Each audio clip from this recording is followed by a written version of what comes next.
Hey fellow equestrians, it's Claire here with not so little anymore, baby Tatum. Say hi, Tatum.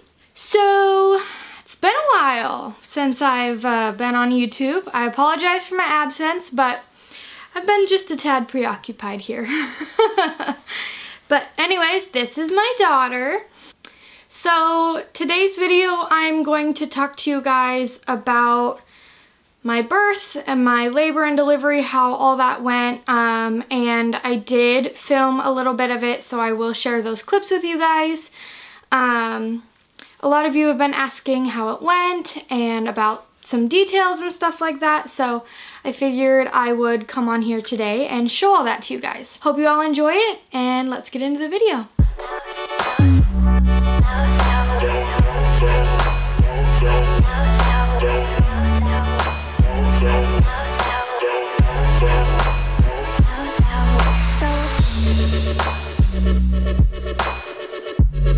So to those of you who follow me on Instagram, I'm sure you've seen a lot of her. I've been posting on there quite frequently on my personal Instagram, and I've also posted a little bit on my horse Instagram if you guys want to check those out. During this time, I'm able to post and be a lot more active on Instagram than I am YouTube, but this is my start of coming back to YouTube. So yeah, there's all of that. Oh, bless you. I have started writing again, and I do plan to start filming frequently horse-related and equestrian-related YouTube videos, but I figured I'd start off by just kind of catching you guys up with my life. So, October 24th, it was a Monday. I was supposed to work that day teaching riding lessons as a trainer, but I woke up at like 6:30 in the morning and I realized that my water had broke. It had just started slowly leaking, and then when I got up to go to the bathroom, it like broke. Craziest feeling ever. It's so weird. It's, you know, like you're constantly wetting your pants and you can't do anything about it. So that was interesting. I wasn't having contractions or anything, and I know that labor, like especially with your first kid, early labor can last a really long time. So I woke up Denton and I just kind of informed him on what was happening, and I just kind of got in the shower, got cleaned up, and we packed and got ready to head to the hospital. I called the hospital at 8:30 in the morning and they were like, go ahead and come on in. And we arrived at the hospital at 10 in the morning. And they checked me and they did confirm that it was my water that broke, and then they went ahead and admitted me. I still was not dilated at all, so they went ahead and started me on a cervix softener to help me start dilation. They told me that that can sometimes take like 12 hours. Like, it's usually a long process to start dilation before, you know, real labor is even happening. When I got the cervix softener, I think it was at noon, it sent me straight into labor. Like, I started having really crazy contractions, and they said that sometimes that does happen. Sometimes cervix softeners can kick you into labor, and that is exactly what happened. Contractions came on quick and they increased in intensity really fast. I had an IV in because I was on antibiotics.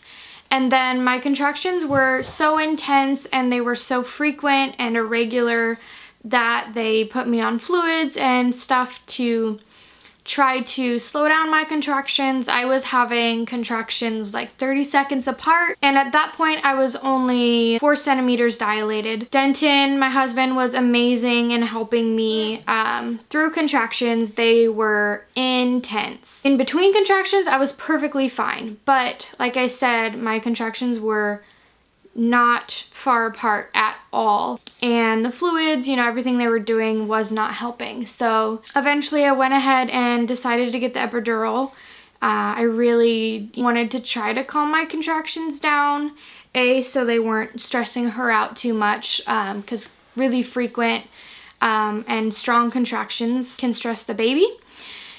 And also, I knew that it would help me dilate faster. So I went ahead and got the epidural when I was 5 centimeters dilated. And it was tricky at first. The epidural did not hurt at all, especially since I was having contractions. I did not even feel the needle go in. It wasn't working fully at first. It would like work on one side and then it would only work on the other. So I was still feeling my contractions. And then at one point, we were having some issues with her heartbeat. Her heart rate started to drop, and at one point her heartbeat went down and stayed down. A bunch of nurses came and rushed in the room, and they all had me flip up onto my hands and knees. They got really close to having to put on an internal heart monitor, but thankfully, being on my hands and knees, her heart rate came back and it was regular, and I just had to stay in that position for a while. Once they, you know, weren't worried about her, they had me flip back over again and checked me, and I was at 10 centimeters. So they were like, okay, we're gonna call the doctor. Yeah. Yay! So 10 centimeters? Yeah, Yay. you're there. Oh, We can honey. push. Okay. I wasn't feeling like I needed to start pushing, so we just kind of waited for a little bit for the doctor to get there. Hi, princess. Let's burp. My nurse had me do a couple of practice pushes. She was immediately like, okay, stop. I'm getting the doctor in here. So then it was time to push. I was getting super emotional and I just started bawling, and it was so exciting. I was so ready. Ready and push. 1, 2, Good job, baby. 3, 4, Oh. 5, 6. Okay, stop. Good job. You got it far. She's going to get the doctor right now. She said, okay, stop. She's going to get the doctor. Yep. Yeah, she's coming. She's right there. She's right there. She's going to get the doctor. Bring her right out, okay? You're doing so good. She's coming so fast. She is. She's so good. You're doing so good. But then basically the doctor came in, and at this point, like, I could feel everything, but my epidural was working to where I couldn't feel the pain. Like, it took away the sharpness of all the pain from the contractions and everything, which was lovely. I pushed for only about 25 minutes. When I pushed her head out, they had noticed that the umbilical cord was wrapped around her neck. The doctor quickly unwrapped it, and then it was like go time. It was like, okay, get her out. We don't know how long it's been wrapped around her neck, so we need to get her out and get her stable. So, everyone was screaming like, push, push, push, and my face was so blood red. I was pushing so hard, and she kind of got stuck for just a teensy second after her head came out. It was hard for those big old shoulders to come out, but once they did, she came out, and the doctors called it like she was stunned. So she didn't start breathing for a while. She was just kind of, you know, she wasn't crying or anything. So they rubbed her and they got all the icky stuff out of her nose and everything to get her to start breathing. Are you ready to go to bed? You ready to go to bed? Huh? It's almost nap time, isn't it? Yeah, it's almost nap time. But it only took them like a minute before she was breathing and crying, and at that point she was perfect once they got her breathing. Good job. Keep going. Good job, Claire. She's right there. 8, 9, 10. Good job. back Okay, into right back it. at it. And Good again. job, Claire. Good Good job. job. Yeah, there's her head. All right. Equal times 1 reduced. All right, take a big deep breath in. And push again. Good job. Keep going, keep going, keep going. Good job. Come on. Good. Push, push. All right, one more time. Blow it out. Big deep breath. Push her out, push her down. out. Push hard, Claire. Push hard. Push, Claire. Push hard. Keep going, go, go, go. You're doing good. You're doing so good. Push, push. Right there, you're so close. Ready? Push hard. Almost right there. Doing so good, Claire.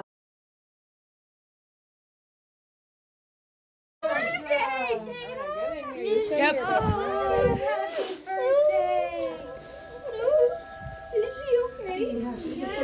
Is she okay? Stuck there for a She's second. okay. She's okay.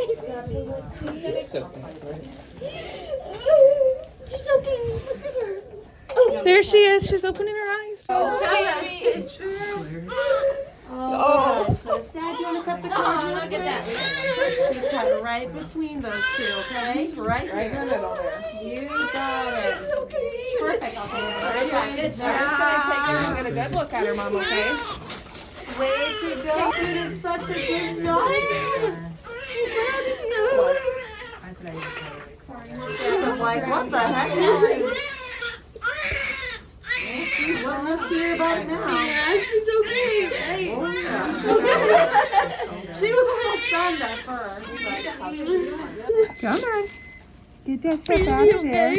Yeah, she's doing good. She came out kind of fast, so she just got a little bit stunned. But she's doing great. I'm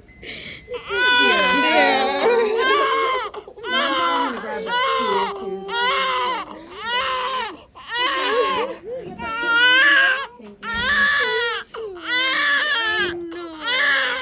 So once they made sure that she was stable, she came back over to me and laid on my chest. We did skin to skin for the longest time, and it was just so emotional. I was crying, Denton was crying, my mom was crying, my sister was crying.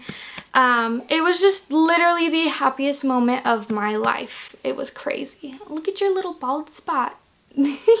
So, okay, I'm gonna take a brief pause. I'm gonna go put her down for a nap, and then I'll be back. Life of having a baby, right? Say hi. Say bye-bye. I gotta take a nap now. Okay, guys, so she's asleep. This rocking chair kind of creaks.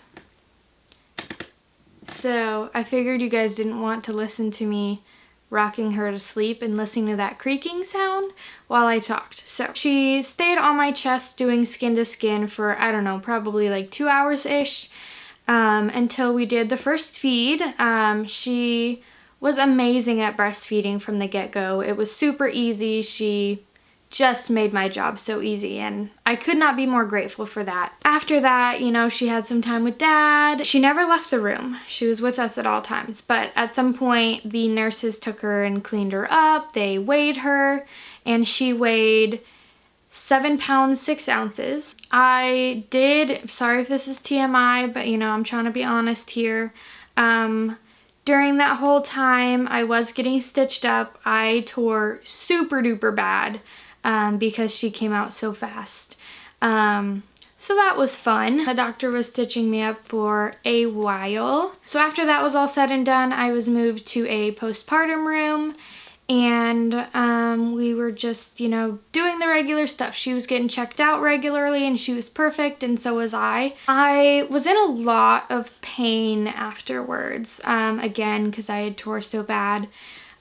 She just came out so fast, and her eyes were super bloodshot because, again, she came out so fast, and there was just a lot of squeezing and pressure on her head. But other than that, I mean, she was totally fine, and they said that those bloodshot eyes are totally normal and happen sometimes. So I'm so grateful for all the support that I had through all of this. My mom, my husband, and my sister were there for me the whole time, and just were, I couldn't have done it without them. We stayed in the hospital for, I think, 2 or 3 days. Honestly, I can't even remember. It was all such a blur. After I had her, I had to stay a little bit longer because I was needing antibiotics. All of my nurses were amazing. I'm so grateful for them. We were just enjoying all the baby snuggles, and she was meeting her family members. It was amazing. It all went by so fast to think back on all that and to see where we are now. I mean, we just love her more and more every day, and you know, I just feel like I've known her my whole life. Taking her home was exciting, but also nerve-wracking. She loves car rides. She slept the whole car ride. When we got home, the dogs loved her, and they still do. Maddie loves her a little too much sometimes. She had to learn at first that, you know, like, she cannot lick her face to death. Dobby is and was amazing. He is so smart. I think he knows that she's a little baby and that she's a part of our family, and he's already so protective over her. He lays anywhere she is, he's nearby. Like, he's literally right here laying down, always at my feet, or wherever she is. And he just knows to be gentle with her, and that I just can tell he knows that she's a little baby and she's delicate. Rue loved her, perfect, amazing. He was a little puppy, so we were kind of worried, but he, you know, wasn't too much in her business. Anytime she made a noise at first, my dogs would want to come up and make sure she's okay. They were just awesome, so. And they still are. She loves looking at them. She is now 3 months old. She just turned 3 months old, and she, you know, has been hitting all of her milestones perfectly. She's been gaining weight wonderfully. Breastfeeding is going awesome. We are building a house right now. That'll be done in the next couple months. Life is good. Life is busy, but life is good. I took 2 months off for maternity leave from teaching as a trainer, and I went back January 1st, and I'm glad to be back, but it's also hard to leave her because I miss her. Either my husband, if he's back from work in time, or my mom watch her while I'm at work, which I'm also super duper grateful for. Again, I'm super sorry I haven't been very present. If you comment down below any questions you have, I will answer all of your guys' questions. I'll be very active in the comment section, but I am trying to just focus mostly on her right now. She's only gonna be little once, so I'm gonna enjoy it. She's growing up way too fast already. So there's the update. I had a child. It's crazy. That's it for now. Again, I will be back with more videos. Thank you guys so much for your patience. Even though it's not your regular horse content, thank you for watching and supporting me as always. I love you guys. Couldn't do this without you. Thank you guys so much for watching. I hope you all enjoyed this video, and we will catch you on the next one. Bye.